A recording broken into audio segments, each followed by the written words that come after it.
Afghan air force کا طیارہ گر کر تباہ ہو گیا۔ تفصیلات کے مطابق افغان فضائیہ کا طیارہ A-29 سپر ٹوکانو صوبے بغلان کے علاقے میں گر کر تباہ ہوا، جسے ایک امریکی پائلٹ اڑا رہا تھا۔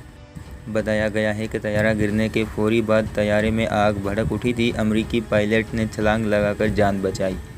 اس حوالے سے امریکی فوج کے ترجمان کی جانب سے کہا گیا ہے کہ یہ طیارہ امریکی فضائیہ کا ایک زیر تربیت پائلٹ اڑا رہا تھا، تاہم پائلٹ پیراشوٹ کی مدد سے بروقت طیارے سے چھلانگ لگانے میں کامیاب رہا۔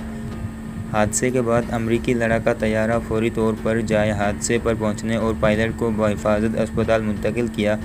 افغان حکام نے اس طیارے کے گرنے میں دہشت گردی کے ملوث ہونے کو مسترد کرتے ہوئے بیان جاری کیا ہے کہ ابتدائی تحقیقات کے مطابق طیارے کو حادثہ میکینیکل خرابی کے باعث پیش آیا، تاہم حادثے کی تفتیش کے لیے ایک انکوائری کمیٹی تشکیل دے دی گئی ہے۔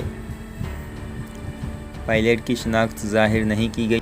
مزید بتایا گیا ہے کہ طیارہ افغانستان کے مشرقی صوبے بغلان کے ضلع دوشی کے قریب گرا۔ یہ علاقہ طالبان کا گڑھ سمجھا جاتا ہے، تاہم طالبان کی جانب سے طیارہ حادثے سے متعلق کوئی دعویٰ سامنے نہیں آیا ہے۔ خیال رہے کہ یہ کوئی طیارہ افغان پائلٹ نہیں اڑا رہا تھا، بلکہ یہ طیارہ ایک امریکی پائلٹ اڑا رہا تھا۔